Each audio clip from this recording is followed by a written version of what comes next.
Boa noite, pessoal. Boa noite a todos e a todas. Sejam todos bem-vindos aí à nossa live. Nosso tema de hoje é como vencer os seus medos. Você tem medo de alguma coisa? Você tem medo de algo? Boa noite, Michele. Boa noite, Patrícia. Boa noite, Ana. Deve ser Ana Cristaldo. Flávia. Enfim, boa noite a todos. O assunto hoje vai ser como vencer os seus medos. Deixa eu colocar aqui, né? Deixa eu fixar aqui nos comentários, gente. Como vencer os seus medos. Esse é o tema de hoje, tá, pessoal? E aí, eu já vou deixar aqui uma perguntinha para vocês já irem pensando e já pode ir comentando aí. Sempre aqueles 5 minutinhos iniciais para dar tempo do pessoal ir chegando. Mas, enquanto isso, eu já deixo uma pergunta aqui. Ter medo é algo bom ou é algo ruim?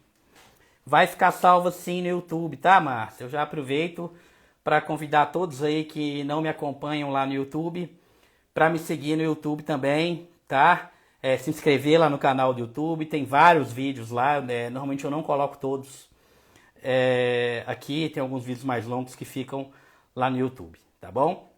Então quem não me segue já pode entrar lá, passando a live aí, se inscrever lá no meu canal do YouTube.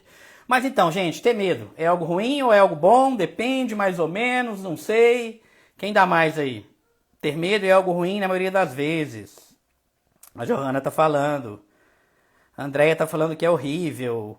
Enfim, gente, depende da intensidade, depende. Quem dá mais, gente? Depende, é bom, é ruim.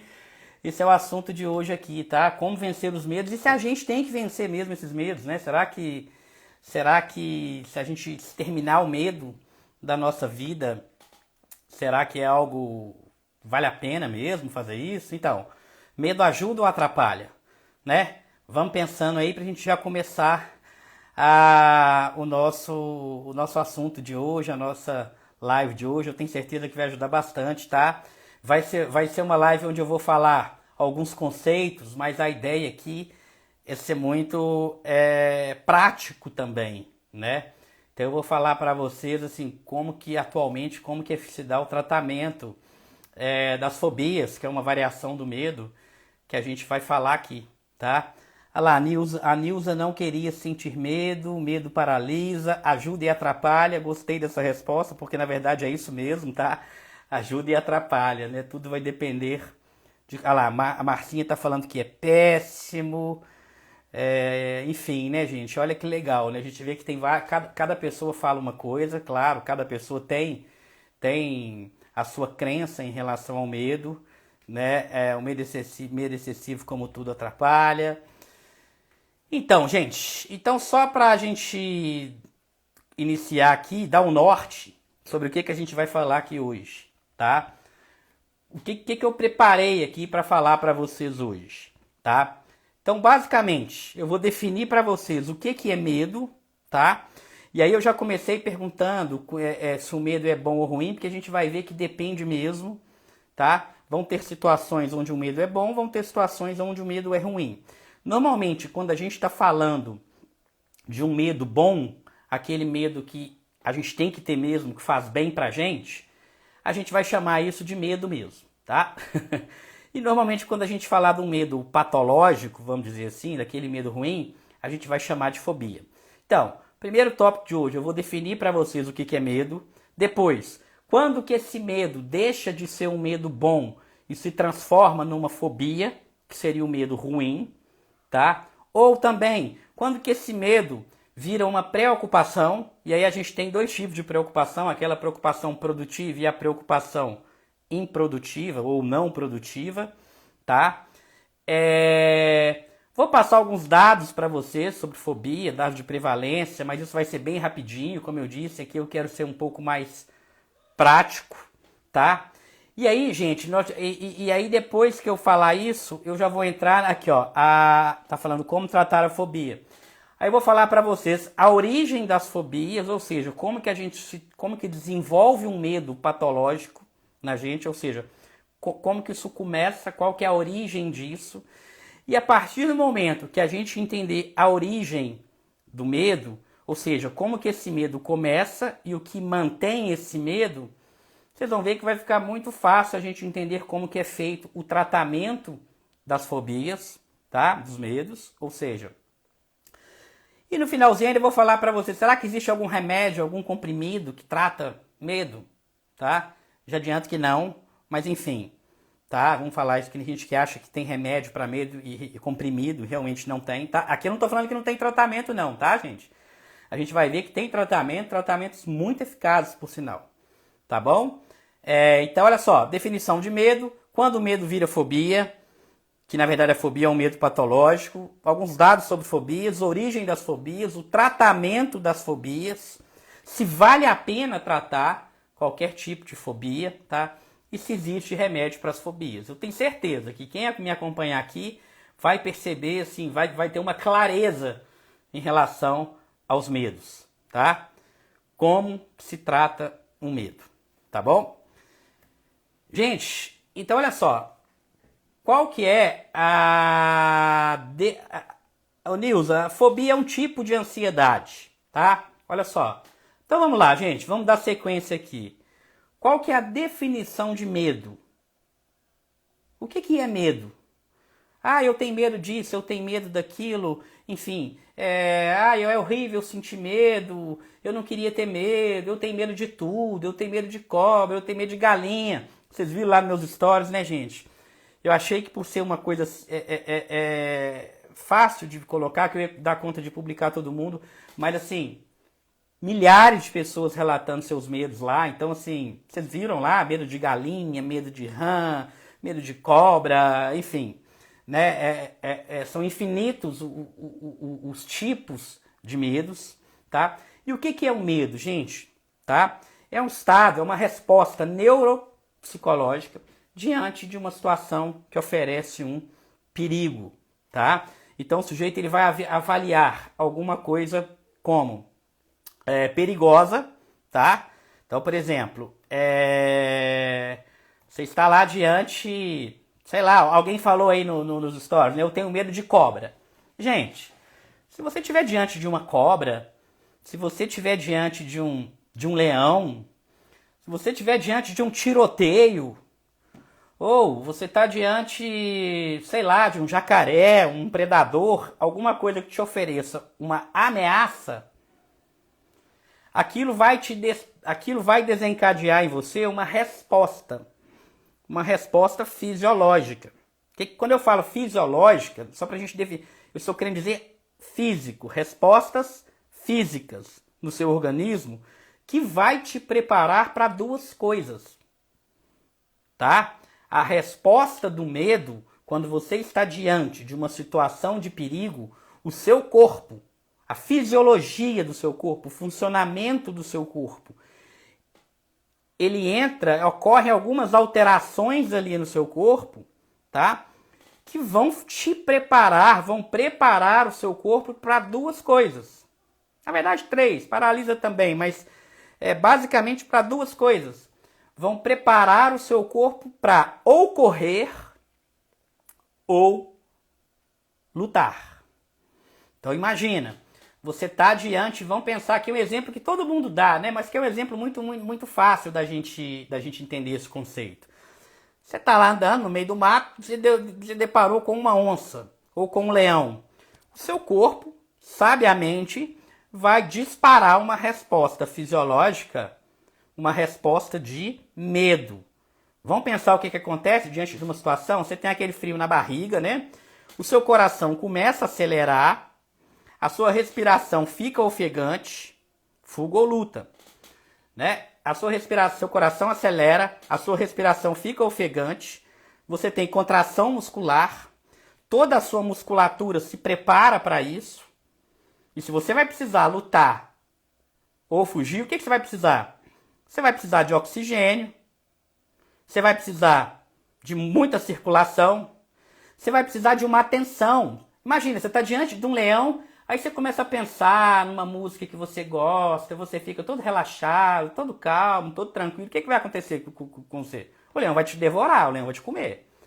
Então, naquele momento, a sua atenção, ela fica também voltada para aquela situação. Você não consegue pensar em mais nada. Você tá diante lá de um leão no meio do mato lá, você não vai lembrar de namorado, não vai lembrar de ninguém. A sua atenção está concentrada naquela situação de perigo para você ter uma solução. Tá? Então, você viu o leão, coração acelera, respiração fica ofegante, a musculatura fica mais rígida, seu corpo está preparando para ou você lutar ou você fugir. Em algumas situações paralisa também. Mas vamos pensar aqui, lutar ou fugir. Tá? Então você tem uma série de alterações químicas que vão gerar tensão muscular, aceleração dos batimentos cardíacos, aumento da circulação, aumento da filtração renal. Todo o seu corpo ele vai te preparar para uma luta ou uma fuga. Gente, observa que se o seu corpo não fizer isso, se você não tiver essa reação de medo, você morre.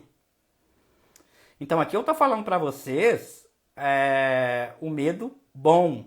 Ah, mas eu já quero que você fale logo da fobia, do medo que gera dor. Quando a gente entende o funcionamento normal do nosso corpo, a gente entender o problema fica muito mais fácil. Imagina um mecânico que vai aprender a consertar um carro e ele não sabe como que é o funcionamento normal de um carro. Para ele entender o problema do carro, ele precisa entender como que um carro normal funciona.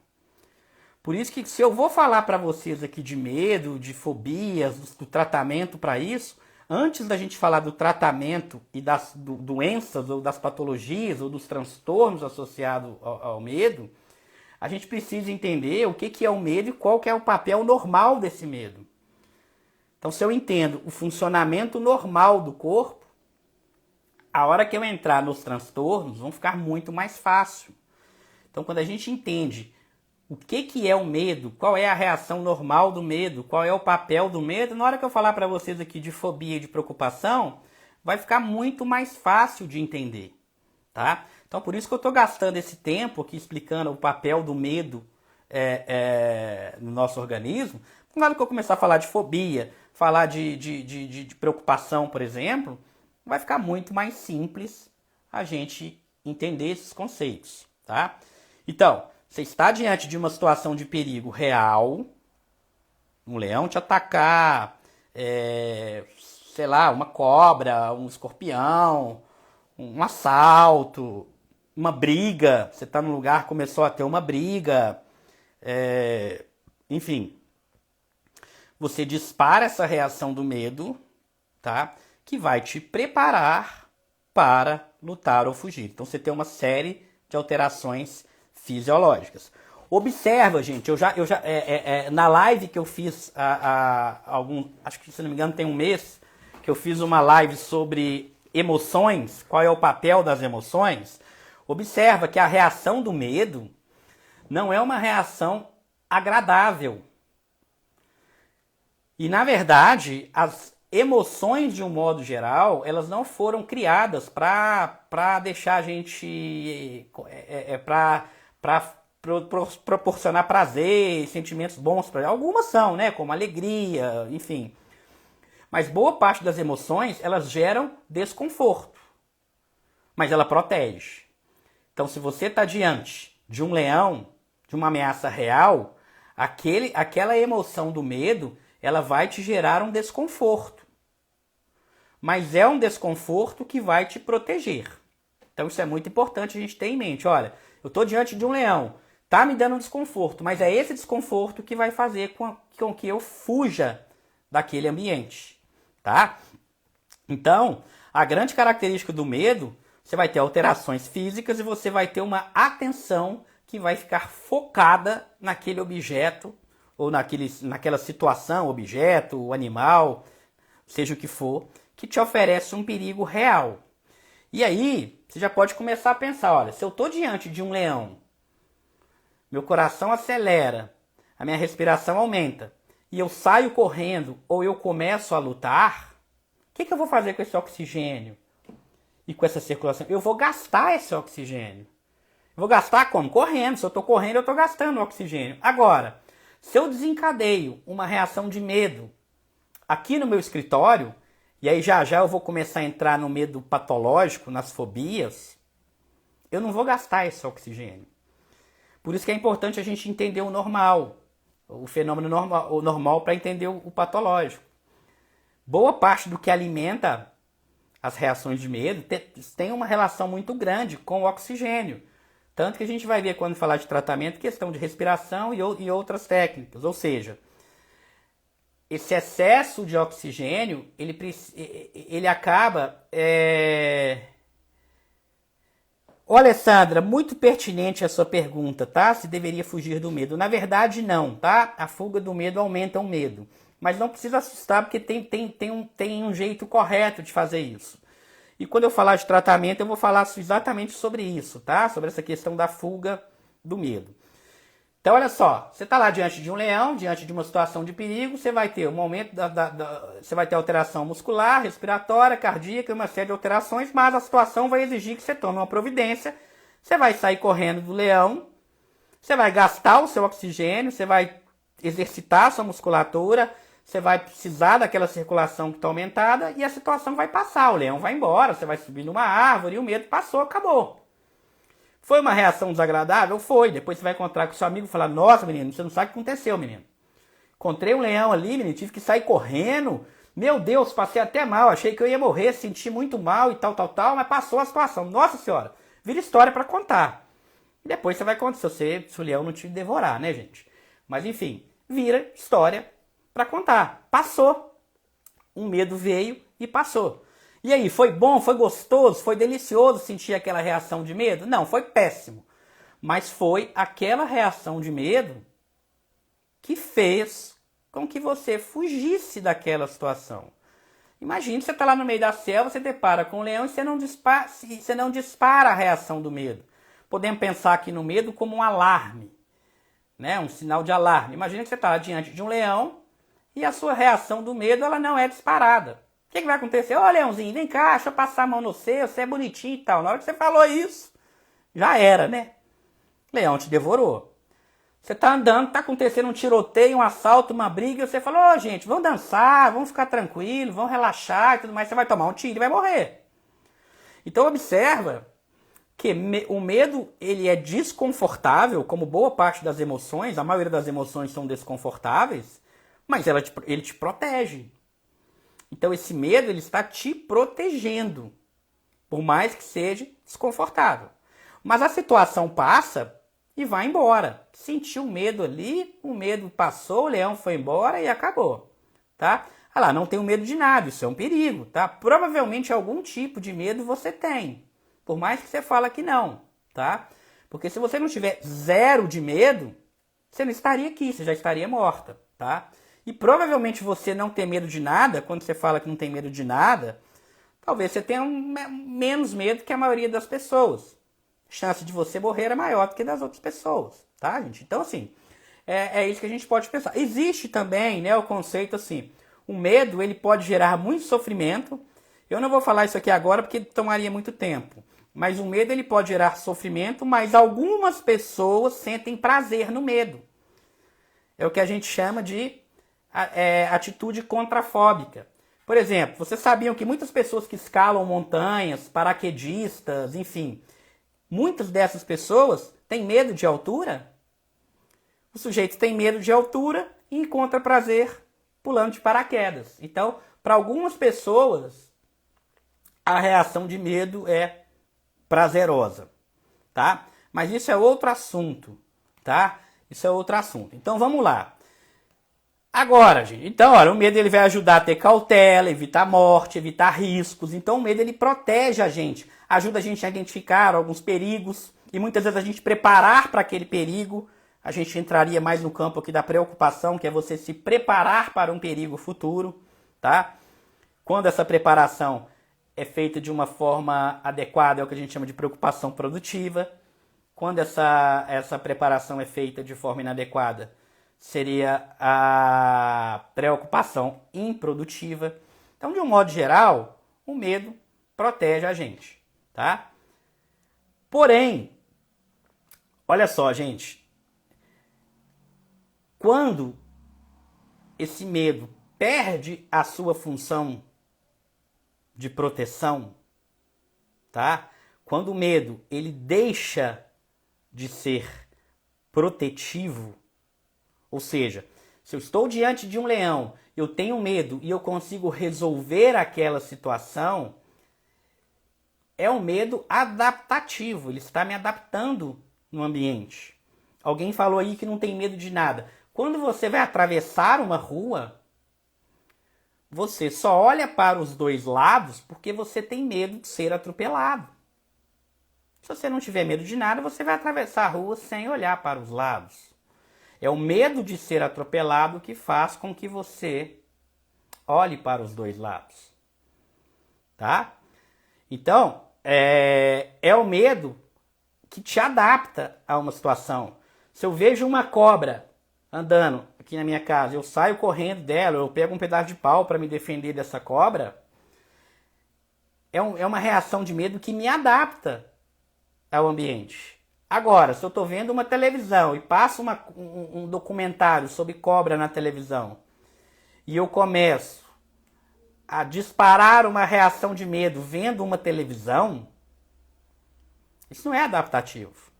Qual é o perigo real que uma cobra numa televisão me oferece? Vamos pensar agora que eu tenho certeza que os comentários aí vão bombar, né? Barata. Qual é o perigo real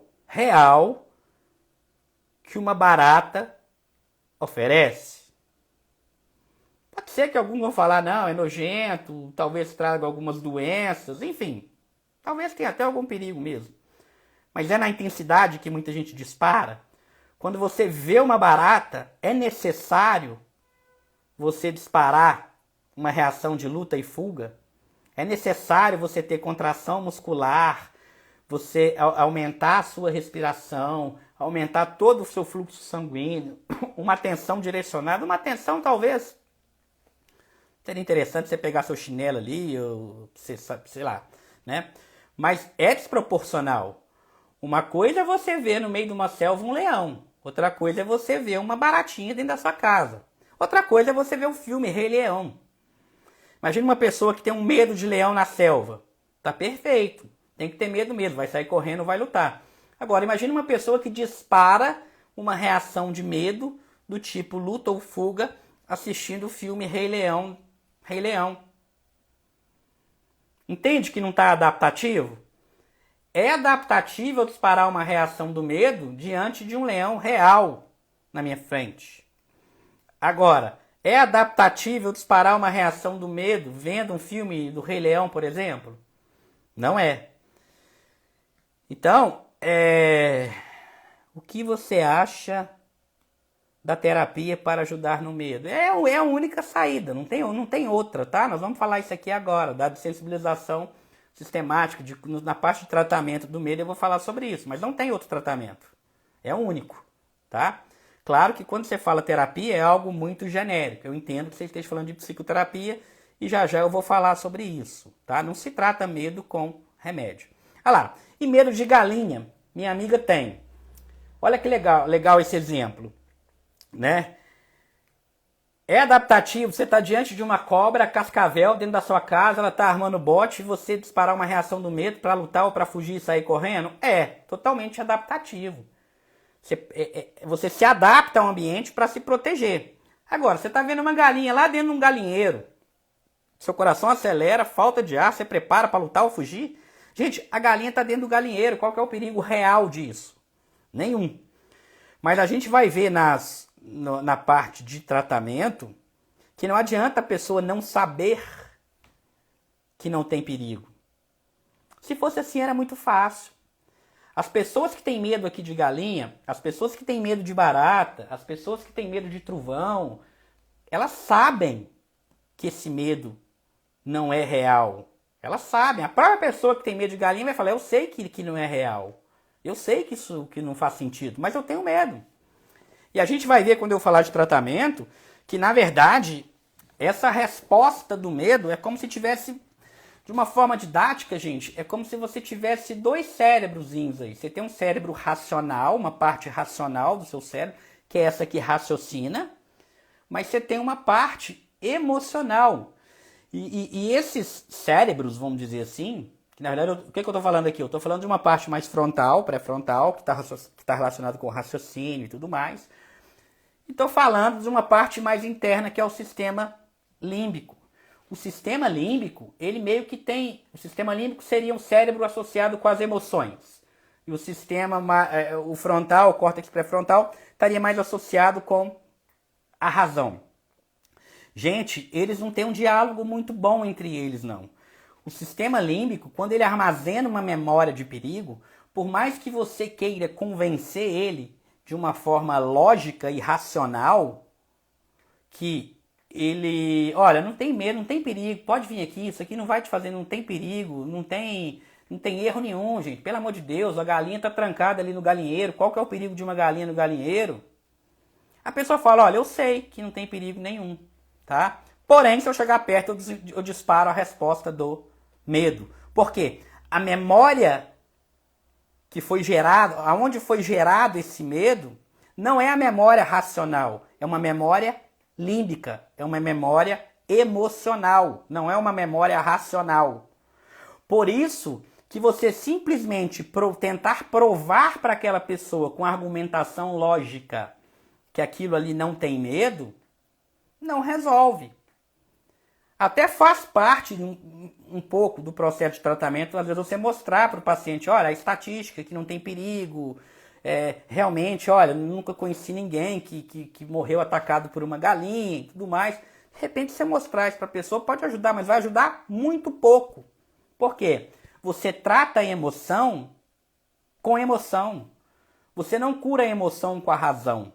Você cura a emoção com emoção. E já eu vou explicar como que é isso. Tá? Então, se eu estou tendo uma resposta de medo em relação a uma galinha, não é a parte racional do meu cérebro que está disparando o medo. É a parte límbica. É uma memória emocional. Tem áreas do meu cérebro onde eu tenho um armazenamento de memórias emocionais. E essas memórias emocionais não tá nem aí, não quer nem saber de estatística, se tem perigo, se não tem perigo, simplesmente ela dispara e não está nem aí. Por isso que você pode aprender tudo ali que não tem perigo, mas o medo ele vai vir. Claro que você fazer uma reestruturação cognitiva pode ajudar, mas não vai ajudar tanto. O que vai ajudar muito também é você resolver o problema emocional com emoção. Emoção se cura com emoção. Emoção não se cura com razão. A razão ajuda sim, tá? Mas só isso não vai dar certo. Não basta eu chegar para uma pessoa e mostrar para essa pessoa a estatística que é mais fácil ela morrer de um acidente de carro do que morrer com um acidente de avião. É muito mais fácil você morrer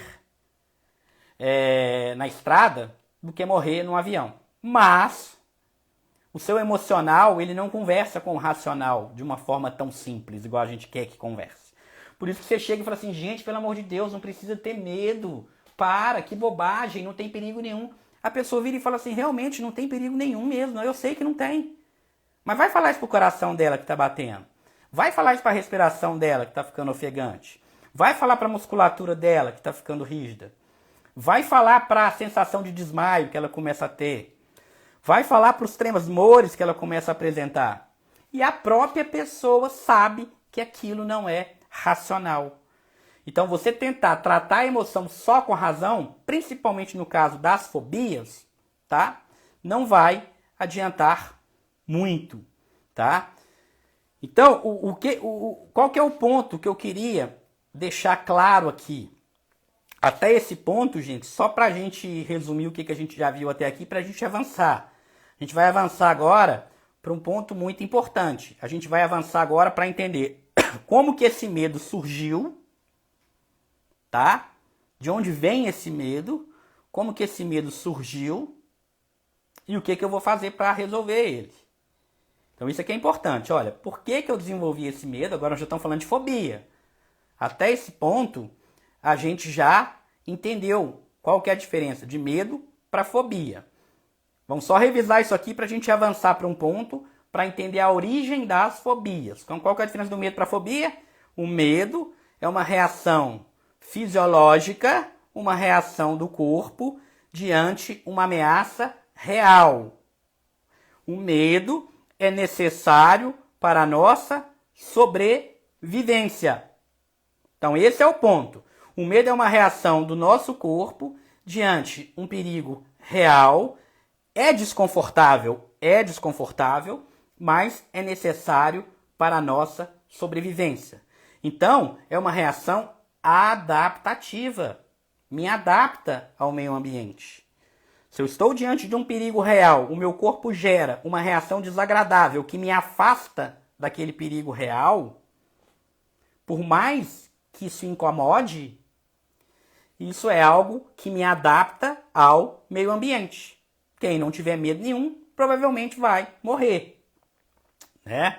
Então essa é a ideia. O medo é uma emoção básica que acontece em reações fisiológicas no nosso corpo, desagradáveis para a maioria das pessoas. Algumas pessoas sentem prazer no medo.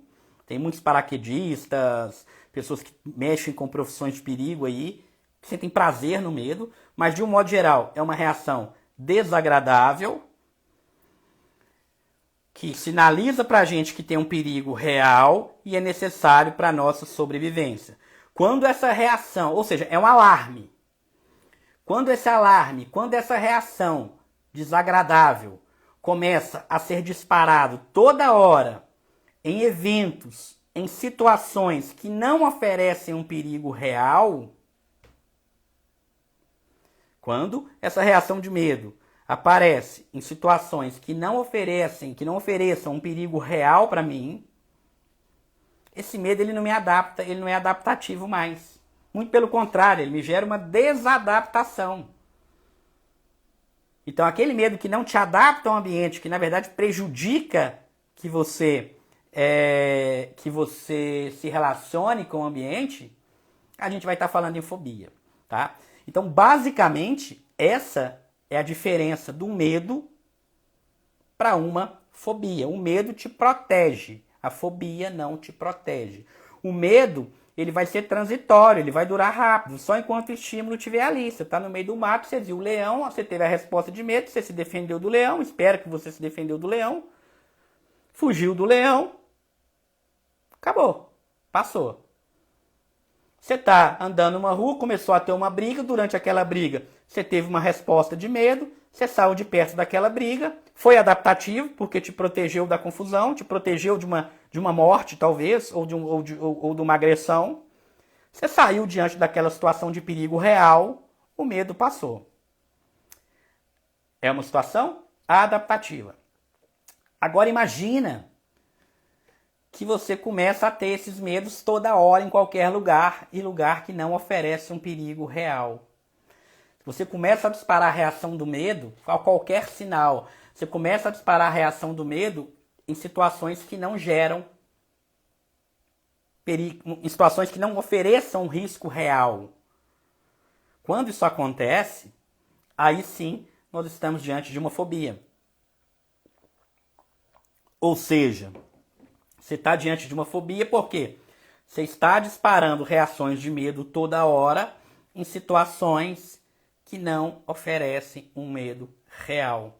E aí você vai pensar, ou alguém vai te falar achando que está te ajudando, e o que essa pessoa vai te falar, muitas vezes falar até com um tom de professor, não precisa ter medo, uma fala até pedante, não precisa ter medo, tá tudo tranquilo e tudo mais, tudo bem, pode até te ajudar.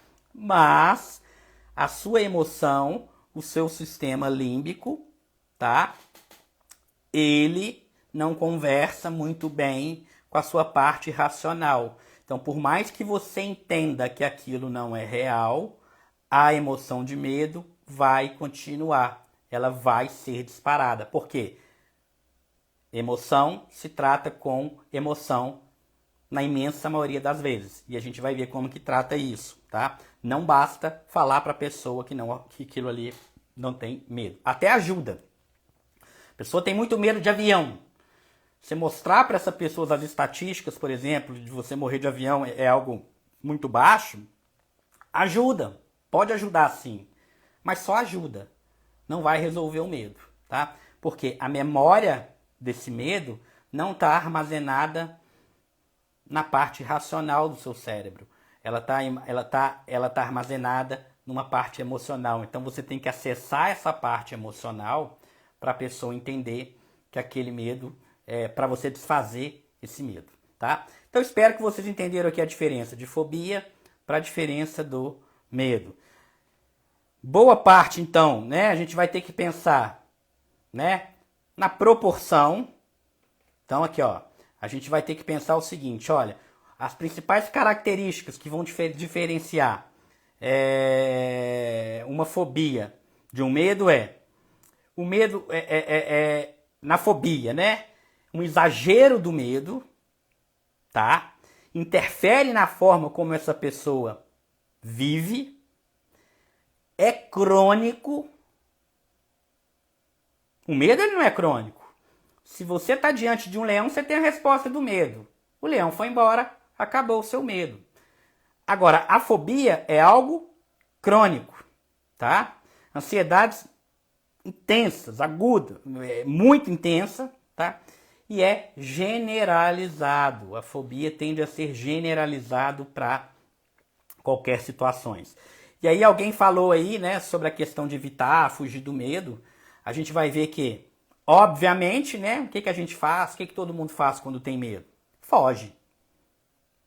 Você está diante de um leão, você vai fugir. E nas fobias também. Então, você tem medo de altura, você vai ficar longe de altura. Você tem medo de pessoas, na fobia social, por exemplo, que não é fobia específica, mas o mecanismo é muito parecido.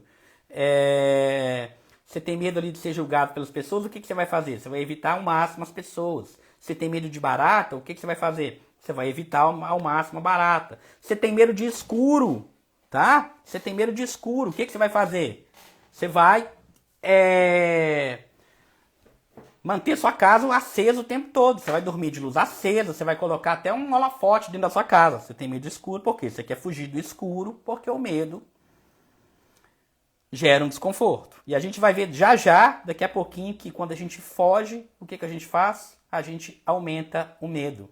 Mas não precisa apavorar, que eu estou falando aqui para vocês que não pode fugir do medo, mas calma, vocês vão ver que não é tão assustador igual parece. Enfrentar o medo não é tão assustador igual parece, mas a gente vai chegar lá ainda, tá? E aí você tem, como você tem essa fuga intensa daquela situação que você tem medo, e é uma fobia se é uma fobia que é desproporcional, crônica, que está presente em várias áreas da sua vida, isso muitas vezes vai te gerar sérios prejuízos pessoal, social, no seu trabalho, nas suas relações familiares, enfim. Claro, gente, não sei se vocês lembram lá no início que eu falei, olha, sempre vale a pena tratar o medo? Nem sempre. Imagina uma pessoa que tem medo de foguete, né, de foguete espacial. Se ela não for um astronauta, pra que vai tratar, gente? Ela nunca vai entrar no foguete, deixa ela ficar com medo dela, a fobia dela, né? Então, e é o que muitas pessoas fazem. A fobia é um dos transtornos mais comuns. Se não me engano, é o transtorno mais frequente na psiquiatria. Prevalente na psiquiatria. Fora dos consultórios. Dentro do consultório, não é tão comum você ver o fóbico. Por quê? Porque ele evita simplesmente o que ele tem fobia, ele evita e leva uma vida, de um modo geral, evitando aquilo que gera medo para ele. Se aquilo que ele teme, aquilo que ele tem medo não faz parte do dia a dia dele, tá tudo bem. A pessoa tem medo de foguete. Se ela não for um astronauta, tá tudo bem. A pessoa tem medo de avião. Mora numa roça ou mesmo numa cidade, não pretende viajar de avião. Talvez. Não vai fazer tanta diferença na vida da pessoa. Agora, imagine uma pessoa que morre de medo de avião, se torna, por exemplo, um músico, um jogador de futebol, um executivo que precisa viajar muito. onde que a profissão daquela pessoa depende, por exemplo, do avião. Um piloto de avião, por exemplo, desenvolve uma fobia de avião. Entende? Olha a diferença. Uma pessoa que tem fobia de avião e não precisa viajar de avião, o impacto na vida dela vai ser muito pequeno. Agora, imagine um piloto de avião que ao longo de um voo ele teve algum problema e ele desenvolveu uma fobia de avião. O impacto na vida desse piloto de avião vai ser muito grande. O Alessandra Marques, lá no meu canal do YouTube tem algumas lives, se não me engano tem uma ou duas sobre ansiedade generalizada e eu já abordei esse assunto lá, tá? O link do canal tá aqui na bio, do Instagram, tá bom? Então você pode clicar aqui e se inscrever lá no canal do YouTube, que já fiz uma ou duas lives lá sobre transtorno de ansiedade generalizada, tá? Então, gente, observa que essa fobia, o impacto que isso vai ter na vida da pessoa vai variar muito. Se a pessoa tem medo de avião e a vida dela, o dia a dia dela, ter um avião, viajar de avião ou não faz diferença, tá? Tá tudo certo. Tá tudo certo. Agora, se um piloto de avião desenvolve uma fobia de avião, ele vai prejudicar demais a vida dele. Um jogador de futebol que precisa viajar muito vai prejudicar demais. Um cantor e tudo mais. Então, é isso que a gente tem que começar a pensar, tá? Então, o que a gente aprendeu até aqui? Que agora a gente vai dar um passo importante, tá? Agora eu vou ensinar para vocês como que a origem das fobias e, por fim, que eu acho que é o que todo mundo quer saber, como que trata uma fobia. E se fobia tem cura. Fobia tem cura, sim, tá? Agora, como que trata essa fobia? Antes da gente entender agora como que trata, nós vamos entender como que ela começou, qual é a origem dela.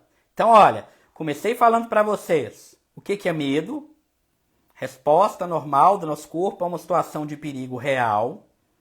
Depois, quando a gente começa a disparar essa resposta, quer dizer, medo, uma resposta fisiológica do corpo, coração acelera, falta de ar, coração acelera, falta de ar não, coração acelera, respiração aumentada, uma taquicardia, um aumento da frequência respiratória, contração muscular, todo aumenta, o funcionamento do corpo todo aumenta. Diante de uma situação de perigo real, isso é um medo. Quando a gente começa a disparar essa resposta do corpo toda hora, em situações que não oferecem um perigo real, isso é a fobia. Falei para vocês, então, a diferença do medo e da fobia. O medo protege, ele é adaptativo. A fobia não é adaptativa, ela não protege e ela só prejudica. Falei para vocês que o lugar onde é armazenada essa memória do medo não é na nossa parte racional. Está muito associado com o nosso sistema límbico, que é a nossa memória emocional. Por isso que não basta você chegar para uma pessoa e convencer essa pessoa que não tem perigo, porque muitas vezes a pessoa já sabe que não tem perigo, mas mesmo assim ela desperta essa reação do medo, tá? Falei o que a pessoa faz na fobia. O medo é muito intenso, persistente. Ele vai desencadear respostas muito intensas só da pessoa pensar no objeto. A resposta pode ser tão intensa, mas tão intensa, que o sujeito aqui ele pode ter um ataque de pânico. E aqui a gente vai diferenciar, por exemplo, do transtorno de pânico. Transtorno de pânico, a pessoa tem ataques de pânico e ela fica com medo de ter os ataques. Aqui não. Aqui, se eu tenho uma fobia de barata e eu vou ter um ataque de pânico quando eu vejo barata, isso não é transtorno de pânico. É um ataque de pânico que está ocorrendo por conta de uma fobia específica que eu tenho. Tá? Então, eu tenho lá uma fobia específica, um medo de barata. Sempre quando eu vejo uma barata, eu tenho um ataque de pânico. Isso não é transtorno de pânico. Transtorno de pânico é o medo que a pessoa vai desenvolvendo de ter ataques. Seria medo de ter ataques. É o transtorno de pânico. Ataques secundários a medo de outras coisas, por exemplo, uma barata, não é um transtorno de pânico. É um ataque de pânico dentro de uma fobia específica. Tá? Quais são os principais tipos quais são os principais tipos de de fobias, né?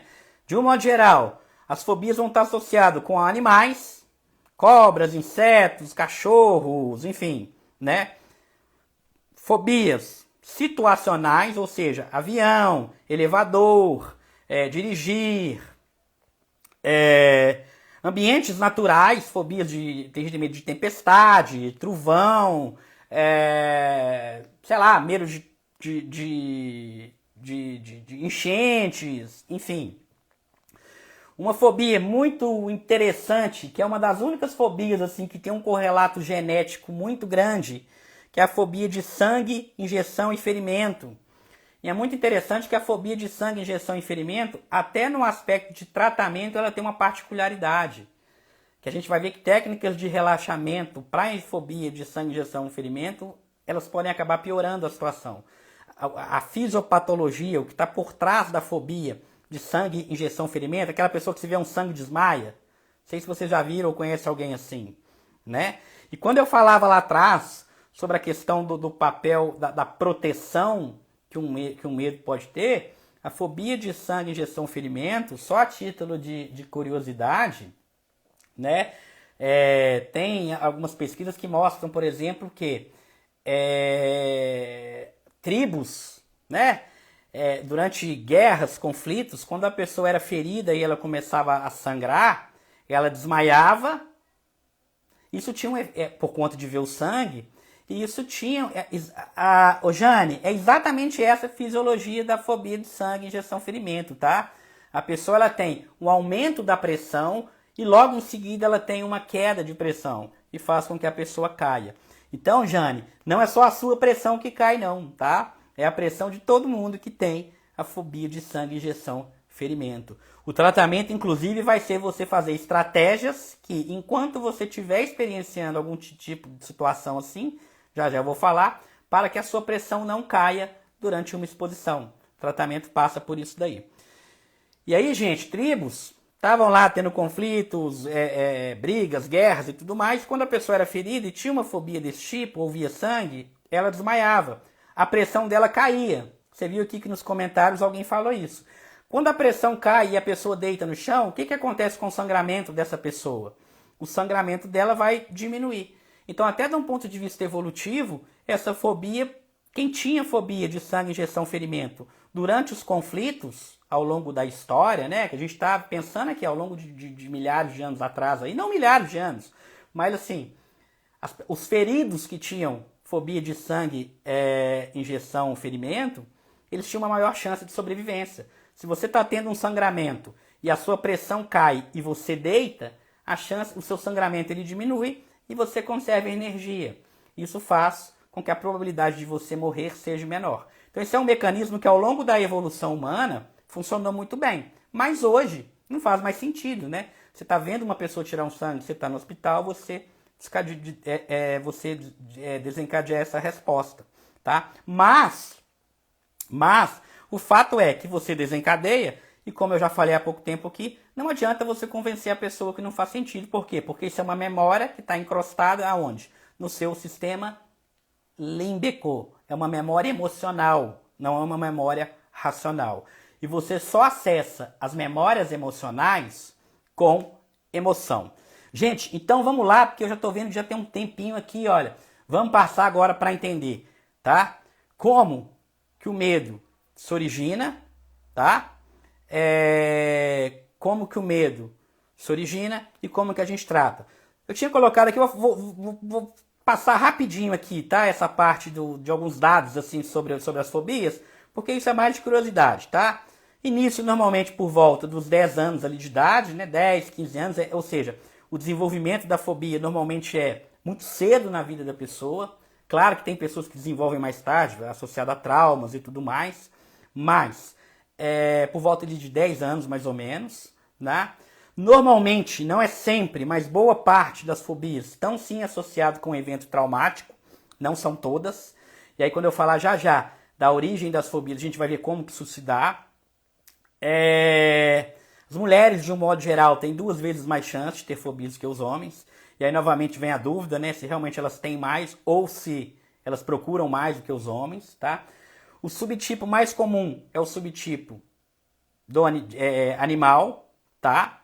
Ou seja, medo de barata, medo de rato, medo de galinha. Vocês podem até ver lá nos stories, né?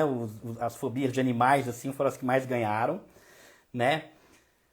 A fobia de sangue, injeção, ferimento, como eu já falei, é a única fobia que tem um componente genético claro. Então, aí quem falou que tem uma fobia, quem falou aí que tem uma fobia associada a sangue, injeção, ferimento, muitas vezes se procurar na família, vai achar com facilidade, de uma certa forma, vai achar parentes assim próximos que tenham também essa fobia. Medo de trabalhar, medo de rotina, pode estar tudo dentro do mesmo mecanismo aqui também, que a gente vai falar agora, tá? Muito frequente, gente, tá? Muito frequente a ocorrência de comorbidades. Então é muito comum que junto com a fobia a pessoa tenha outros transtornos de ansiedade generalizada. Como eu falei, o ataque de pânico pode ocorrer, e aí não necessariamente é o transtorno de pânico, mas algumas vezes pode ter o transtorno de pânico junto, transtornos de humor, uso de substâncias, às vezes muita gente pode usar alguma substância para aliviar o medo das fobias, enfim. Sem dúvida nenhuma, tá? É um dos transtornos psiquiátricos mais prevalentes, mais comum. Se não me engano, é o mais comum, tá? Porém, ele não é tão frequente dentro dos consultórios porque a pessoa organiza a vida dela de tal forma que ela não tenha um contato, de tal forma que ela não tenha um contato com aquilo que gera fobia nela, né? Uma pessoa, por exemplo, que tem medo de palhaço, eu inclusive tenho um amigo que tem medo de palhaço, né? Você vê, não adianta chegar para a pessoa e falar, olha, o palhaço não tem perigo. Ele sabe que o palhaço não tem perigo, mas dispara a reação de medo. Por quê?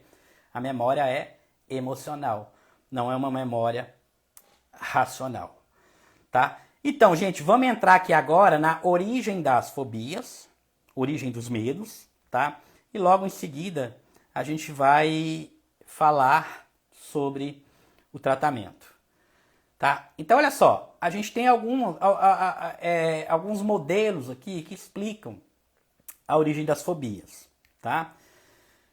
Um modelo bem clássico, assim, bem interessante, que eu vou falar para vocês que é um pouquinho mais complexo, tá? É o condicionamento. O medo ele é condicionado, então esse é um dos fatores. Tá? Além do condicionamento, a gente tem o aprendizado, através da pessoa aprende a ter medo. Então, por exemplo, seu pai, sua mãe, um cuidador, um amigo, ou uma pessoa que fala muito com você de alguma coisa, principalmente ao longo da sua infância, você pode ir adquirindo esse medo, tá? Seu pai sempre falou, olha, cuidado, é muito perigoso, essa rua, o assalto, aquilo, tem medo disso. Você aprende, o medo ele pode ser aprendido de uma forma indireta. O seu cuidador, normalmente o adulto para a criança, a criança vendo o adulto ter medo de algo, ela aprende a ter medo. Então esse é um fator interessante, tá? Seria o condicionamento vicário, né? De tanto você vê uma pessoa com medo, você vê seu pai tem pavor, sei lá. Você tá vendo seu pai ali, seu pai morre de medo de rato. Desde pequenininho seu pai tem pavor de rato. De tanto você ver seu pai tendo pavor de rato, você aprende a ter pavor também, tá? Então, de uma certa forma, as fobias podem ser até transmitidas por esse mecanismo, tá? Outro mecanismo, além de você ver e perceber a pessoa ali que está do seu lado tendo medo, uma pessoa que você convive, um cuidador desde pequenininho, né? Você pode aprender também através de uma informação, de tanto a pessoa falar para você que tal coisa é muito perigoso, perigosa, você aprende. Seu pai, sua mãe morre de medo de avião, fala, meu Deus, Deus me livre viajar de avião, que medo, que pavor, que não sei o que, tal. Você aprende, tá? Mas, gente, tem outro mecanismo que é muito interessante, tá?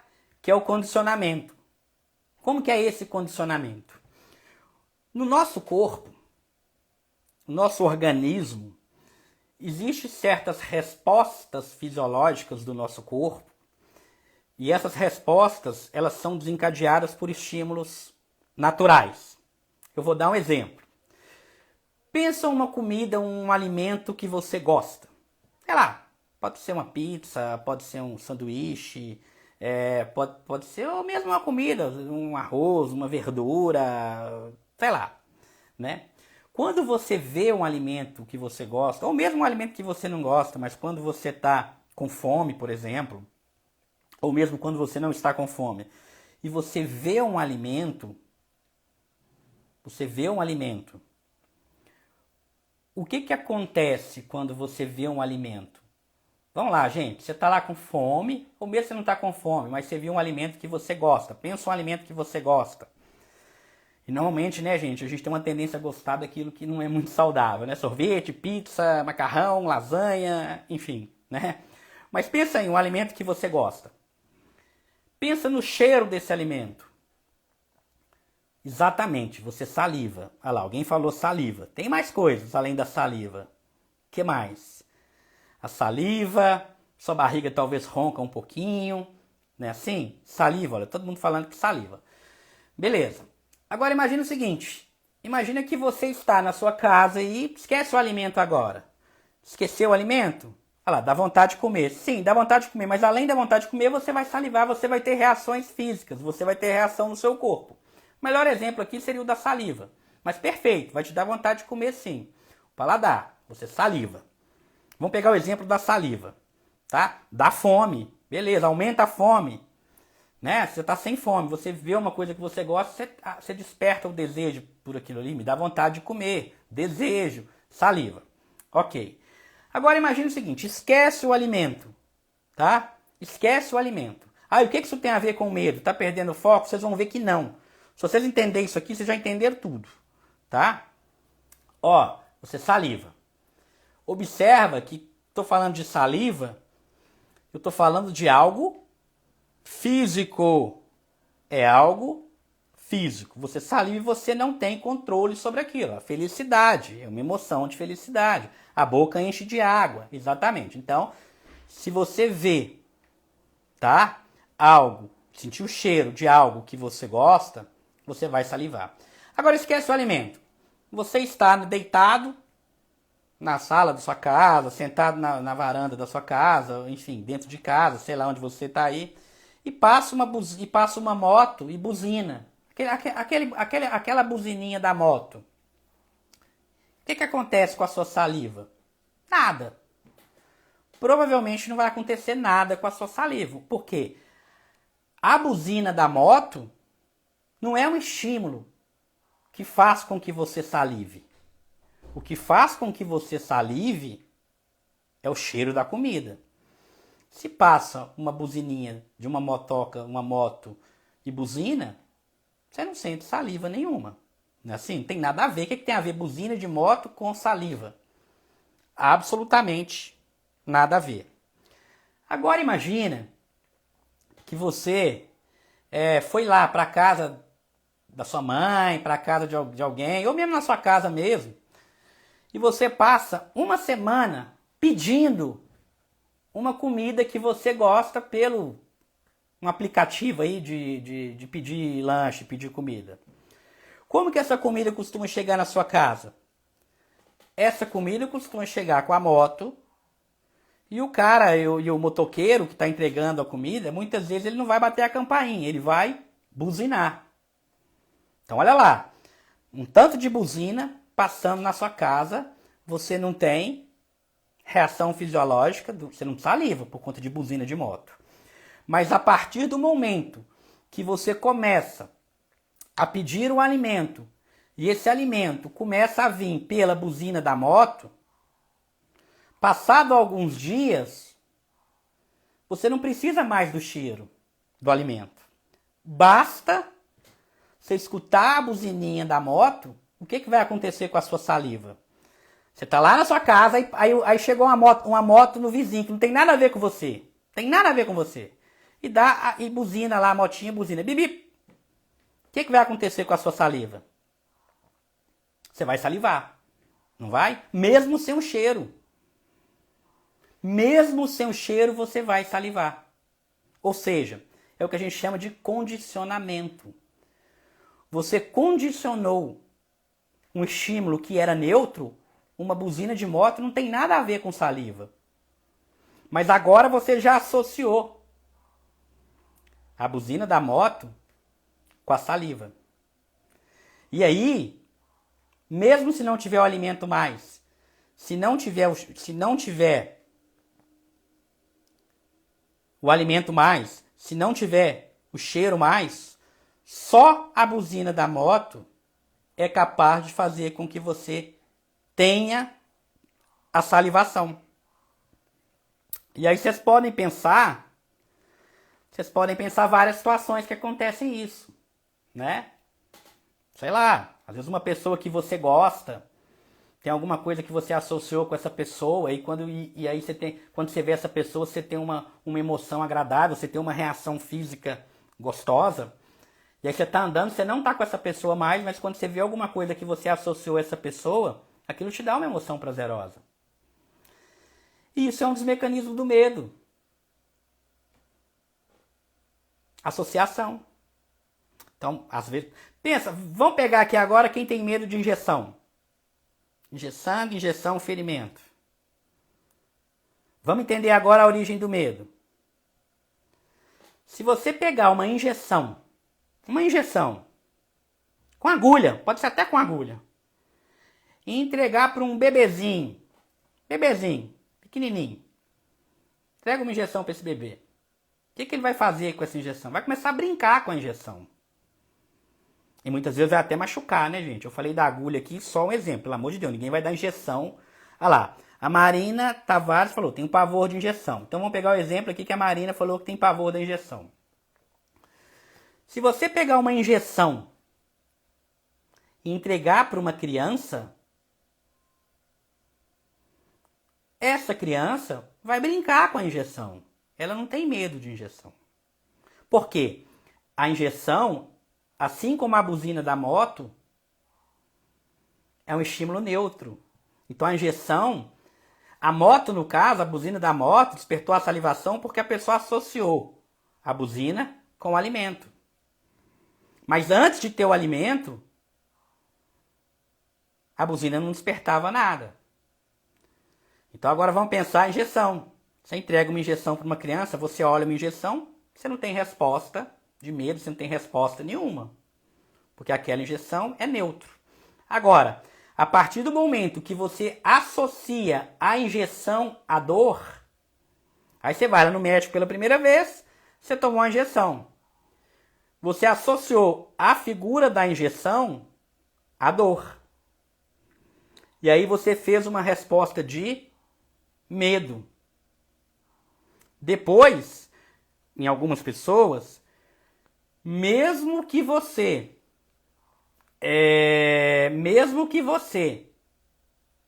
não esteja mais tomando a injeção, foi associado, toda vez que você vê a injeção, você vai despertar a resposta de medo. Mesmo que que a injeção não seja para você. Então observa, um estímulo neutro agora deixou de ser neutro. Imagina, por exemplo, que você está andando em uma rua, você foi assaltado por uma pessoa que está de boné. Quando você está sendo assaltado, ameaçado, algum tipo de violência, você vai ter uma resposta do medo. E é natural que você tenha. Você está com a resposta do medo ali durante o assalto. E aí você fez o quê? Saiu correndo, o assalto acabou e está tudo certo, passou o assalto. Agora imagina que o assaltante estivesse usando um boné. E a sua mente emocional associou o boné ao assalto. Isso não é racional. Não é todo mundo que tem boné que assalta. Mas a sua mente emocional fez essa associação. De tal forma que agora basta você ver um boné que você tem a resposta do medo. Então você desenvolveu um medo de boné. Tô dando um exemplo aqui hipotético, tá, gente? Entende? Na verdade, você associou o boné ao assalto. Você associou o boné a uma situação de perigo. Por quê? Porque você foi assaltado por uma pessoa de boné. Agora, pensa isso de uma forma racional. Todo mundo que tem boné assalta? Claro que não. Óbvio que não. Mas a sua mente emocional fez essa associação. Toda buzina de moto está trazendo um alimento? Não, mas a sua mente associou a buzininha de moto com o alimento. E assim você tem o desenvolvimento das fobias. Ou vendo alguém com medo, ou alguém te pondo medo, falando demais para você que alguma coisa causa medo, ou via esse condicionamento que eu te falei, de você pegar um estímulo neutro e condicionar ele. Então essa é a ideia, tá? Essa é a ideia. Você condiciona aquele medo. Um estímulo neutro agora deixa de ser neutro. Então, você tem medo de barata, vamos pensar o medo de barata, que é algo bem frequente. Uma hipótese é, você estava lá pequenininho, e aí você viu uma barata, você é uma criancinha, um bebezinho, se um bebezinho vê uma barata, o que acontece quando um bebezinho vê uma barata? Pensa, um bebezinho acabou de nascer e está passando uma baratinha. É provável que esse bebê vai até brincar com essa barata, se você deixar. Mas na hora que o bebê vê a barata, já vem sua mãe com a vassoura. Sai daí, menina, é perigoso, deixa eu matar esse trem. A sua mãe desespera. O que você associa? Barata ao medo. Está instalado o medo. Você condicionou esse medo. Tá? Então, ou seja, não é algo racional. Tá? Não é algo racional. E agora, gente, só para a gente já partir para a ideia do tratamento aqui, para a gente finalizar isso, vem... E o que é natural quando a gente tem medo de algo? Se eu tenho medo de barata e eu estou em contato, perceba aqui, gente, que o que eu estou falando não é a conversa aqui, não é com a mente racional. A conversa aqui é com a mente emocional. Não adianta conversar com a razão, não. Fobia não se trata conversando só com razão, não. Você tem que conversar com a emoção. Se eu estou... Esquece a razão, tá? Vamos pensar na emoção. Eu estou diante de uma barata, acontece toda uma resposta de medo. Vamos pegar outro exemplo. Vamos pegar o exemplo da barata, não. Mas vale para tudo, tá? Vamos pegar o exemplo do escuro, da escuridão. Quem tem medo de escuro? Toda vez que eu fico no escuro, eu deitei na minha cama e apaguei as luzes.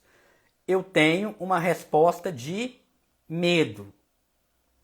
Um medo que não é protetor. Um medo que me prejudica. Então não é medo, é uma fobia de escuro. Tá? Então, se eu tenho uma fobia de escuro, toda vez que eu apago as luzes, o que acontece? Toda vez que eu apago as luzes, o que acontece? O meu medo vem. Frisando aqui mais uma vez, eu não estou falando de algo racional. Estou falando de algo emocional. Então, se eu tenho medo do escuro, é óbvio que quando eu apagar a luz, vai acontecer o quê? O coração acelera, respiração aumenta, meus músculos ficam mais rígidos. É um medo real? Não é. E aí me dá uma reação desagradável. E o que eu faço quando eu tenho essa reação desagradável? Eu vou lá e acendo a luz. Quando eu acendo a luz,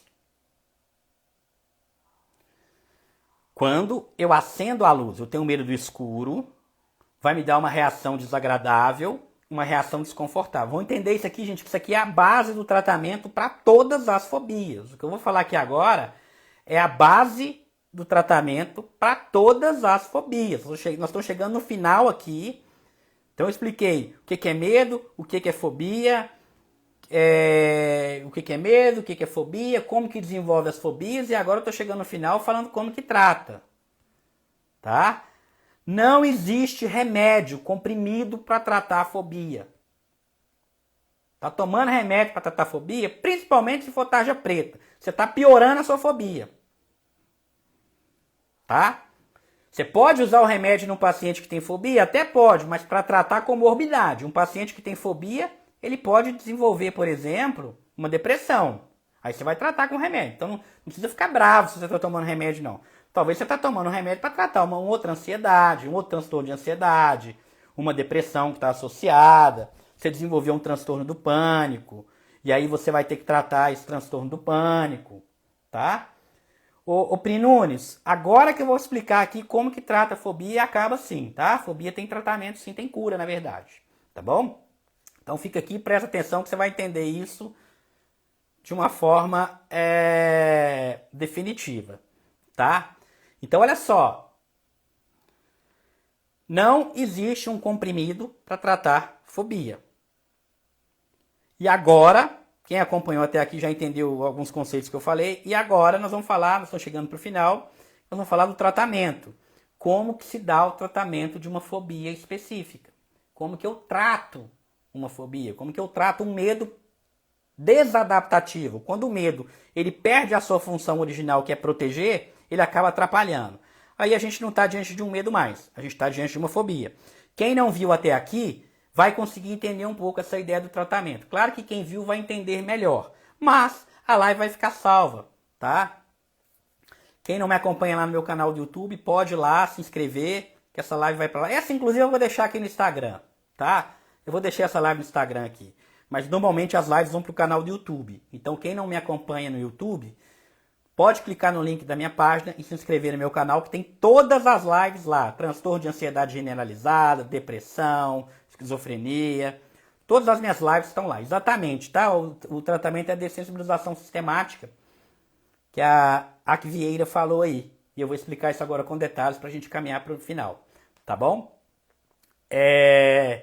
Então vamos lá. Eu vou, mais uma vez, eu vou pegar o exemplo medo de escuro. Tá? Vou pegar o exemplo medo de escuro.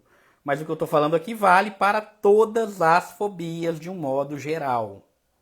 Tá bom? Então olha só. Vamos lá. Você tem medo de escuro.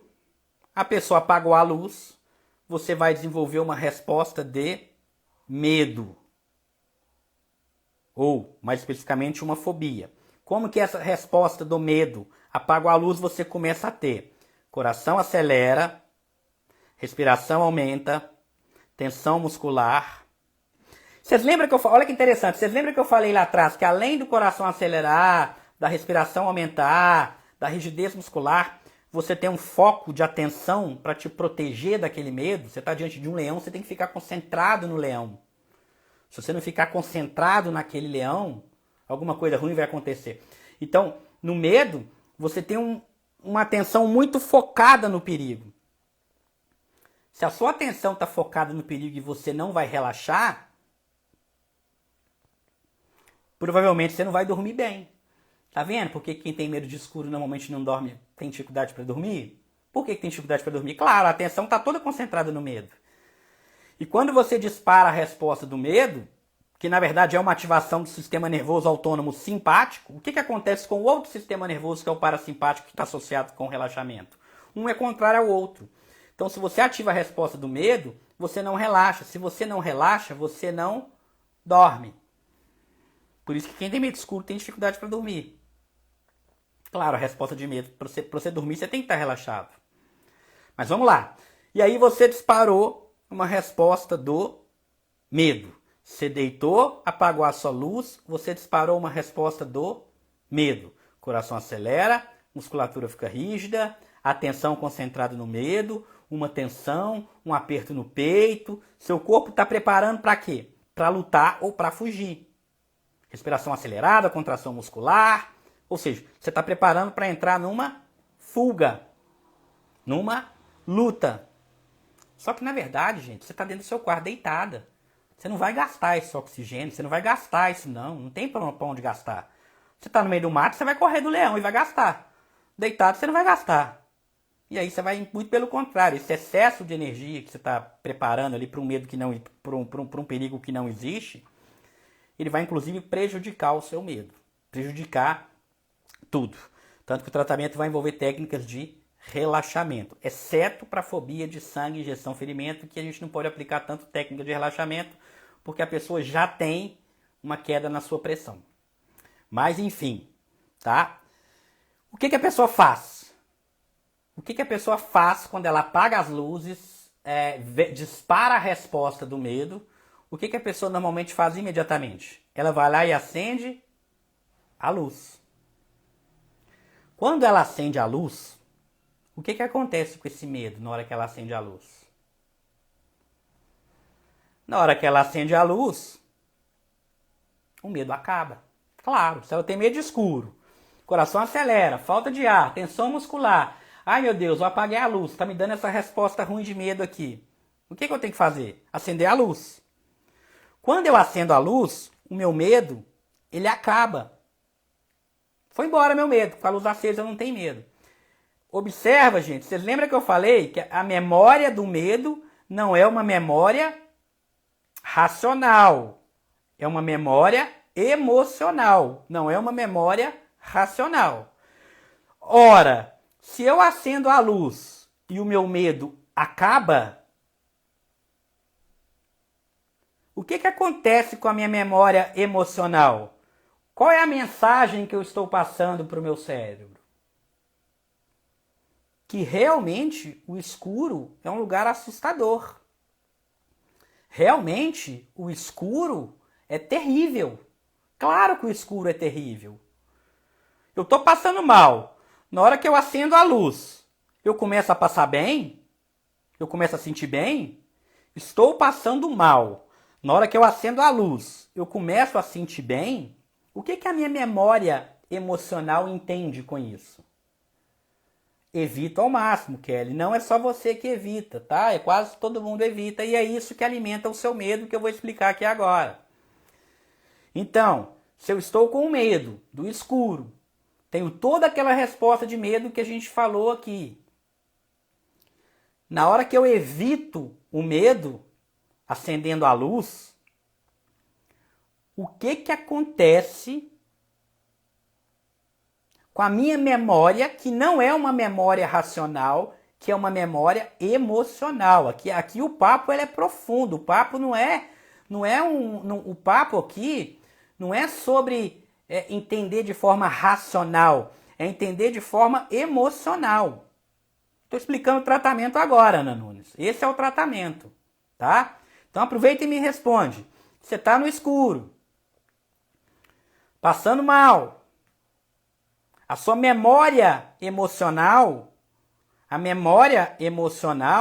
está falando para você o seguinte: olha, medo é um lugar escuro, não é o racional, tá, gente? Não é o racional, tá?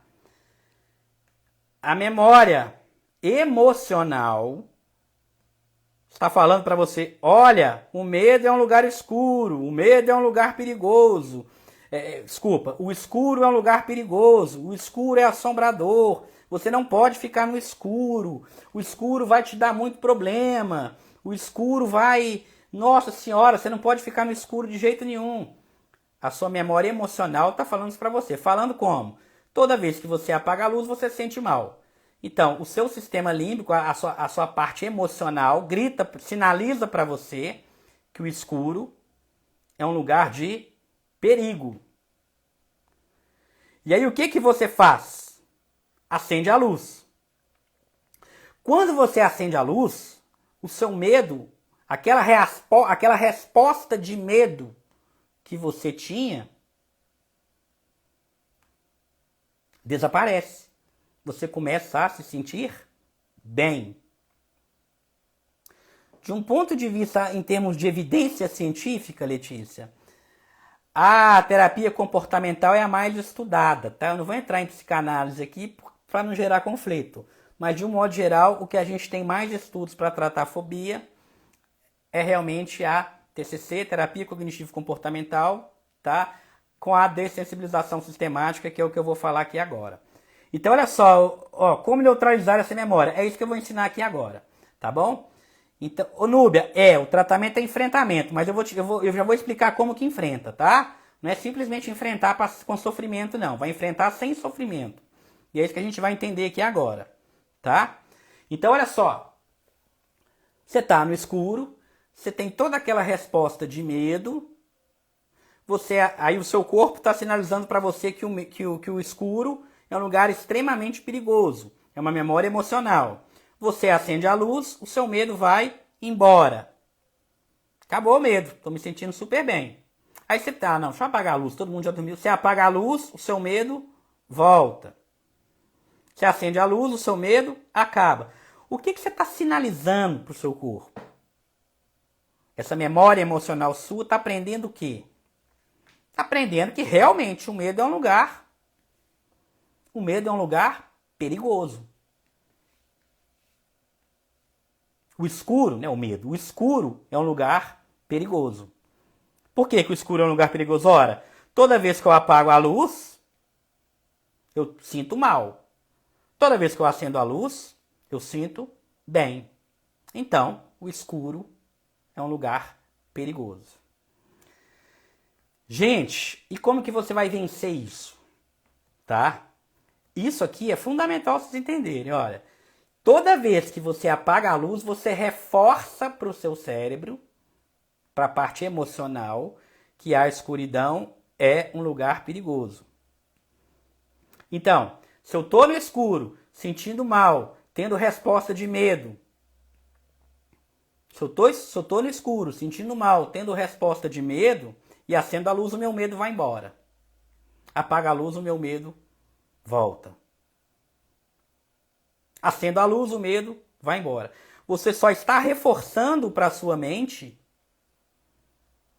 que o escuro realmente é um lugar perigoso. Ou seja, quando você acende a luz, você está fugindo daquilo que você tem medo. Quando você foge do que você tem medo, você tem um alívio imediato. E você só reforça para o seu cérebro emocional, nós não estamos falando do cérebro racional, você reforça para o seu cérebro emocional que realmente o escuro é um lugar perigoso. Agora vamos imaginar uma situação aqui, calma gente, que não é para fazer isso, tá? É só para vocês entenderem. E se você não acender a luz? Você está lá com seu medo lá e você não acende a luz. O que vai acontecer com o seu medo?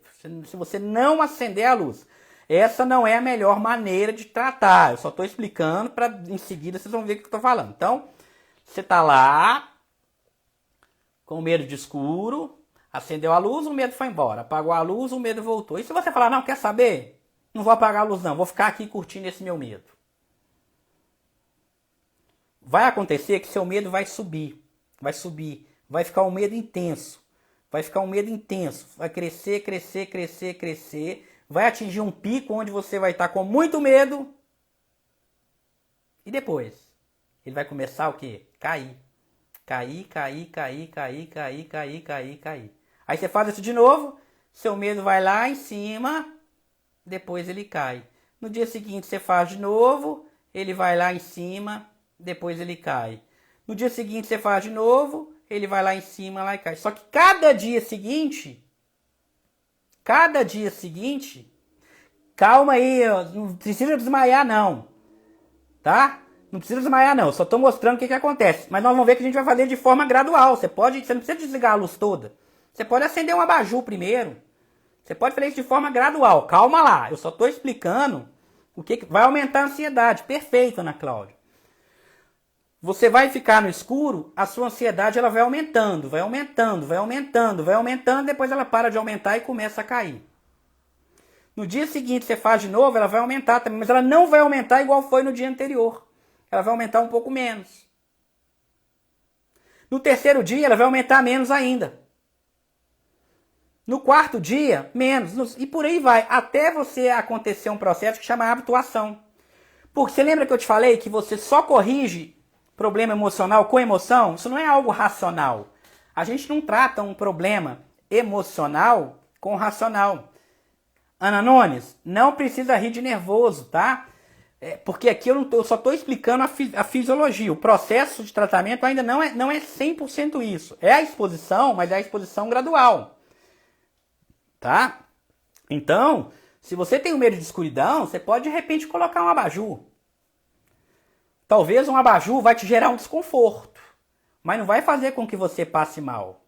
Depois que você acostumou com esse abajur, você abaixa mais um pouquinho a luz.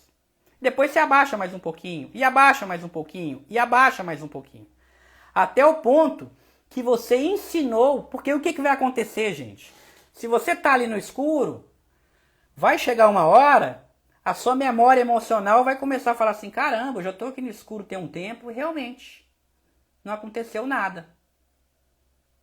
Não aconteceu nada. E se você for repetindo isso, chega uma hora que seu medo está literalmente extinto. Simplesmente você perdeu o medo do escuro. E aí, é o mesmo processo, tá, gente? Tem gente falando aqui de sangue, tem gente falando tudo, é o mesmo processo. Agora, gente, um ponto muito importante, que nós vamos precisar no tratamento, fazer uma hierarquia do medo. Não é um tratamento que vai gerar sofrimento. A ideia não é fazer a pessoa sofrer. Se a pessoa tem medo de escuro, e eu vou lá e coloco essa pessoa no escuro direto, existe algumas situações que você pode fazer a exposição maciça, tá? Que é você pôr a pessoa na escuridão direto, mas não é a ideia. E aí você vai fazer uma escala. Por exemplo, você pode colocar lá de 0 a 5, né? Olha, 5. Eu ficar no escuro total vai me provocar muito sofrimento. Eu nem imagino passar uma noite totalmente no escuro. Isso para mim gera muito sofrimento. Beleza, então nós não vamos começar por aí. Isso aí não é legal. Olha, ficar com a luz totalmente acesa é tranquilo para mim. Eu fico confortável com a luz totalmente acesa. Ficar com a luz totalmente acesa é confortável, não me gera desconforto nenhum. Tudo bem, mas também não vai gerar tratamento. Você está fugindo. Agora, quando eu coloco um abajur, uma luz bem baixinha, eu não entro em sofrimento, igual a escuridão. Mas me gera um desconforto. Não é um sofrimento, tá? Eu não fico sofrendo horrores igual eu sofreria com a escuridão. Ah, mas eu prefiro a casa toda iluminada. Eu deixo a minha casa toda acesa. Eu deixo a sala acesa, a copa acesa, os banheiros acesos, tudo aceso. Se eu não fizer isso, eu não me sinto bem. Beleza, você vai se sentir bem fazendo isso. Mas você vai morrer com a sua fobia. Aí eu falo, então a partir de agora você vai apagar a casa inteira. Não, se fizer isso vai me gerar muito sofrimento. Então também não é o objetivo. Mas tá, mas se você deixar só o seu quarto aceso em vez de apagar a casa inteira? Olha, nesse caso, eu não sofro tanto. Mas me gera um certo desconforto.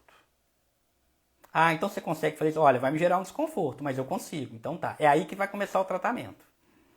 Porque na hora que você fizer isso algumas vezes, aquilo que gera desconforto vai deixar de ser desconforto. Você vai habituar. Por quê? O desconforto ele vai começar e vai cair.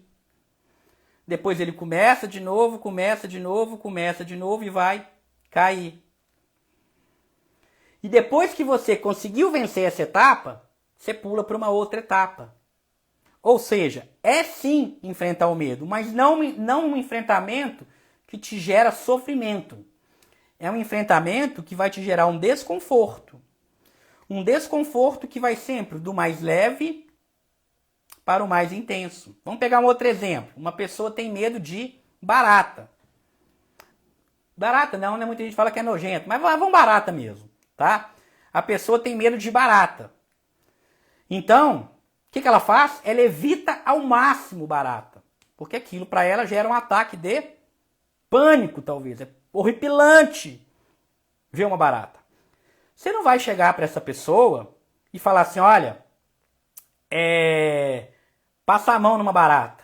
Você não vai falar isso. A pessoa vai morrer, vai ter um ataque. Morrer no sentido figurado, tá, gente? Ninguém morre de adquirir de ansiedade assim, não. A pessoa vai entrar literalmente em sofrimento. Tá? Agora, a gente pode criar uma escala para isso. Olha, se essa pessoa não tiver contato nenhum com a barata, qual que é o grau de desconforto que essa pessoa tem? Se essa pessoa não tiver contato nenhum com a barata, ela não tem desconforto nenhum. É ótimo, é o que ela está fazendo a vida inteira. Mas isso não vai gerar a cura, isso não vai gerar o tratamento. Então a gente tem que entrar num ponto onde não gera sofrimento, mas gera desconforto. Porque a cura vai começar pelo desconforto. Eu posso, por exemplo, chegar para essa pessoa e falar assim, olha, conversar de barata sobre você imaginar uma barata, te gera desconforto? Gera. É um desconforto muito intenso? Não, é um desconforto leve. Tá. Então nós vamos começar a conversar sobre barata. Você vai imaginar uma barata. Tá te gerando um desconforto? Tá. Você vai continuar. Tá te gerando sofrimento? Não, tá gerando um desconforto. Gente, aqui eu tô dando a ideia, tá? Mas isso normalmente vocês têm que fazer com terapia. Fazer sozinho às vezes não vai dar muito certo. Bom, tá te gerando um desconforto. Na hora que começar a gerar esse desconforto,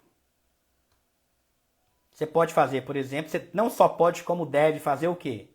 Primeiro você vai aprender a fazer técnicas de relaxamento, principalmente respiração diafragmática e relaxamento muscular progressivo. Então você não vai desarmado. É um desconforto, mas você vai para esse desconforto armado. Não é você enfrentar o seu medo e pronto. Você vai pegar armas para você enfrentar isso. Tá? Então, por exemplo, você vai aprender antes técnica de respiração. Você vai aprender antes relaxamento muscular progressivo. Ok. Vamos conversar sobre barata. Imagina uma barata. Ai meu Deus, está me dando um desconforto. Mas está te gerando sofrimento intenso? Não, está me gerando um desconforto. Ok, é nesse desconforto. Na hora que o desconforto vir, você vai aliviar esse desconforto com técnica de respiração e relaxamento. E você vai fazendo isso várias vezes. Até um ponto que falar sobre barata não gera desconforto nenhum mais. Acabou. Não tem desconforto em falar mais de barata. Passou o desconforto em falar sobre barata. Ah, então agora a gente pode ver uma foto de barata. Aí você vai ver foto de barata gera desconforto? Gera. Então beleza. Técnica de respiração, relaxamento muscular progressivo. Você vai fazer isso algumas vezes. O que vai acontecer com esse desconforto? Vai acabar. Depois, vídeo de barata. Depois, vê uma barata de longe. Depois, vê uma barata de perto. Por fim, passar a mão na barata e brincar com a barata. Não, tô brincando, né, gente? Não precisa de tanto. Mas, assim, tem gente que vai até, né? Se quiser fazer o desafio, é possível, tá? Mas a ideia aqui isso tem que ser individual. É o mesmo processo, o Rei Azevedo. Avião é o mesmo processo. Claro que vai ser mais difícil, né? Mas tem relatos na literatura onde o terapeuta viajou com o paciente de avião no final, né? Mas claro que tem todo um custo muito em cima disso daí. Mas assim, é o mesmo processo. Se você tem um medo de avião, você pode começar imaginando um avião, depois escutando um barulho de avião, depois vendo um vídeo de avião, depois fechar os olhos e imaginar que você está voando no avião. Tudo isso vai te gerar desconforto. Isso vai te gerar desconforto. Olha lá, a Núbia Martins está falando do exame. A mesma coisa. Imagina a cena de você ir lá fazendo um exame, depois imagina você ir lá pegando o exame, vendo o resultado, de uma forma gradual.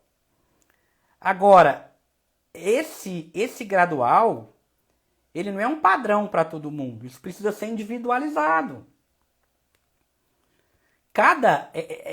Essa hierarquia. Então, se eu tenho medo de barata, sempre eu vou ter que começar vendo foto de barata, imaginando a barata, vendo foto, vendo vídeo, depois vendo uma barata de longe, depois vendo uma barata de perto. Não. Você vai ter que definir para aquela pessoa, fazer uma escala individual para aquela pessoa do que gera menos desconforto para o que gera mais desconforto. E vai fazendo passo a passo, tá? O tratamento, ele vai acontecer no desconforto. Fazer uma exposição que não tenha desconforto nenhum não vai gerar tratamento. Não vai gerar resultado. Da mesma forma, você começar uma exposição que gere muito sofrimento, o paciente às vezes não vai tolerar e vai querer ir embora. Então você tem que começar com um meio termo. Você começa do que gera menos sofrimento para o que gera mais sofrimento. Perdão. Do que gera um desconforto, do que gera menos desconforto para o que gera mais desconforto. Você não vai para o sofrimento, tá? Aí você está ensinando o seu cérebro emocional a entender que aquele medo ele não é real. Por quê? Qual que é a curva de resposta do medo? Se você tem esse contato com que você tem medo e passa um tempo, não acontece nada, e não vai acontecer nada. Você imaginar uma barata, não vai acontecer nada. Vai acontecer o desconforto, mas com o tempo seu corpo vai falar, caramba, tô sentindo desconforto à toa. E esse desconforto passa, tá? E isso aqui, esses exemplos que eu comecei falando do escuro, depois eu falei de barata, vale para tudo. Você vai começar talvez com um pensamento, depois com uma imagem. Veio o desconforto, você faz técnica de respiração, técnica de relaxamento. Quando o desconforto for embora, você passa para o outro nível. Então, quanto mais você conseguir definir isso, né? Você pode pegar, por exemplo, assim, uma pessoa que tem fobia social. A pessoa tem medo de falar em público, por exemplo, né? Então, a pessoa tem um medo, às vezes, de ir numa padaria, conversar, sei lá, com o caixa da padaria. Você pode pensar assim, olha, se o caixa for do sexo de interesse, se for um rapaz que tem um medo muito grande de conversar com uma pessoa do sexo oposto, esse é conversar com o sexo oposto. É um grau de desconforto. Ah, mas se for conversar com uma pessoa do mesmo sexo, também gera desconforto, mas não gera tanto. Então eu vou começar com a do mesmo sexo. Depois que a do mesmo sexo ficar tranquila, eu passo para a segunda etapa, que é para o outro. Então não é você fazer uma exposição avacalhado. É você definir o que gera menos desconforto para o que gera mais desconforto.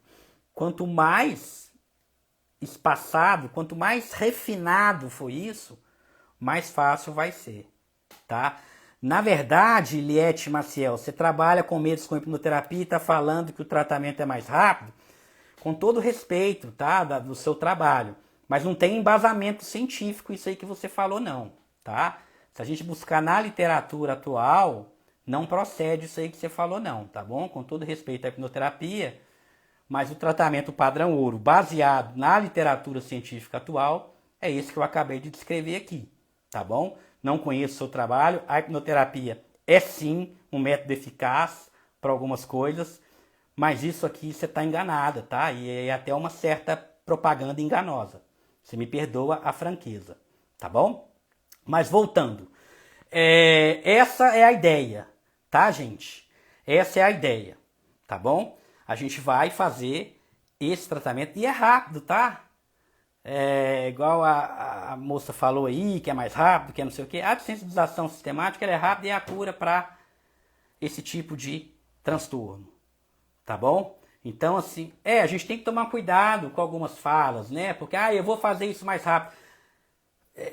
Nem sempre, tá? Proposta de tratamento muito rápida, vocês podem ficar com um pezinho atrás, tá? MDR, perfeito, Helena. Interessante, tá? Aí você tem razão sim, MDR é uma técnica extremamente eficaz. Aí sim, sou obrigado a concordar com você, tá? Não desmerecendo a hipnoterapia, tá, gente? De jeito nenhum, tá bom? Mas assim, querer desmerecer a técnica de dessensibilização sistemática é ir na contramão da literatura científica atual, tá bom? Mas a MDR está perfeito, muito pertinente a sua colocação, tá bom? Perfeito, Helena, perfeito. MDR é pertinente sim, tá?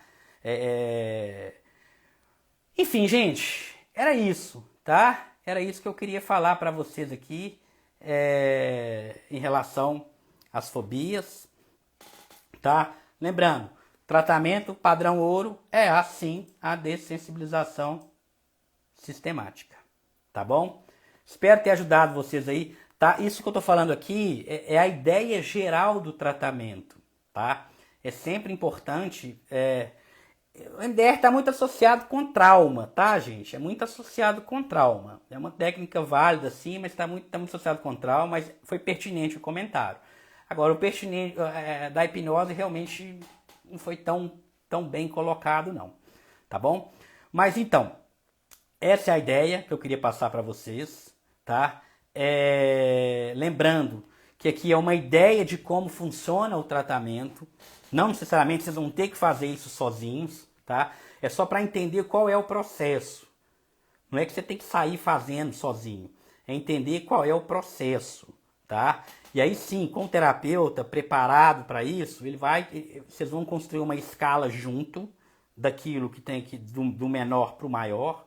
vão fazendo essas exposições e vão ter um tratamento eficaz que vai verdadeiramente resolver esse problema seu, tá? Então, muito cuidado, né? A gente teve até um exemplo aqui agora, aqui dentro da minha live, a pessoa entrou e falou isso. Muito cuidado com essas propostas milagrosas de tratamento, tá? A gente vê muito isso em constelação familiar, enfim. Muito cuidado com isso, tá? As pessoas que trabalham com isso, estudam muito, tem diversos artigos publicados e tal, e hoje assim, né? Internet acaba virando terra de ninguém, né? Então as pessoas entram, falam o que quer e prometem o que quer e aí fica por isso mesmo, tá bom? Ô Vitória, essa live eu vou deixar aqui salva, tá? No Instagram. Normalmente as minhas lives ficam salvas no meu canal do YouTube. Então as outras lives que eu fiz anteriores a essa, estão todas lá no meu canal do YouTube. No link da minha página, tá? No link aqui da minha bio, você tem os links para você entrar lá no meu canal, tá bom? Não é questão de ser milagre, né? Ela tá falando aqui, não é questão de ser milagre, só não tem tanta robustez científica, né? Igual a dessensibilização sistemática. Então, assim, o que as evidências científicas mostram hoje, que a dessensibilização sistemática, ela é sim superior à hipnose, tá? O tratamento sim, claro que depende do paciente, se você está certa, é individual. Mas como a gente está falando de ciência, né? Então, assim, Liette, você não está totalmente errada, né? Mas como a gente está falando de ciência, tratamento baseado em evidência científica, a gente tem que tomar um pouco de cuidado. Ah, o meu método de hipnoterapia ele é muito mais rápido. Não é o que as evidências científicas mostram. Você não tem robustez científica para fazer uma afirmação dessa, tá bom? Não que não funcione. Eu não estou falando aqui que não funciona, que não depende de cada caso. Claro que funciona e depende de caso a caso. Mas como a gente estava falando, agora já caiu, mas como a gente estava falando aqui para muitas pessoas, então a gente tem que generalizar, né? E a gente não consegue generalizar uma informação dessa, que a hipnoterapia é melhor que a dessensibilização sistemática. A gente não tem robustez científica para afirmar isso, tá? Mas em momento algum eu estou falando que não funciona. A gente só não tem um embasamento tão robusto igual a gente tem na dessensibilização sistemática. Então, assim, quando você entrou aqui e falou assim, olha, a hipnoterapia funciona mais rápido, mais eficaz, não sei o quê. Você está falando isso baseado da sua cabeça. Não é o que as evidências científicas mostram. Então, não estou falando que não funciona, mas isso que tem que ficar claro. Na sua experiência, talvez, com seus pacientes, está funcionando melhor. Mas para a maioria das pessoas, baseado nas evidências científicas que a gente tem atualmente, a gente não pode generalizar isso, tá bom? Gente, fiquem com Deus, beijo no coração de vocês, tá? Eu vou deixar essa live salva aqui no meu perfil. Lembrando, corre lá no meu canal do YouTube, tá? Tem várias lives lá, link do canal tá aqui na bio, tá? Não deixa de ir lá. Ô Pri Nunes, tem uma live minha lá sobre eu tô vendo que você já viu, né? Em breve eu vou fazer outras, tá? Mas tem algumas lives lá sobre borderline. Tem uma que eu fiz sobre desregulação emocional, que tem muito a ver com essa ideia do borderline também, tá? Tá tudo lá no meu canal do YouTube, gente. Link do canal tá na bio. Pode entrar lá e se inscrever, totalmente gratuito, tá? Maioria das lives estão lá. Não deixa de ir lá não, tá, gente? Se inscreva lá e pode percorrer pelos vídeos lá, que vocês vão ver que tem muita coisa relevante. Tá bom? Beijo pra vocês, fiquem com Deus, até mais, tchau, tchau.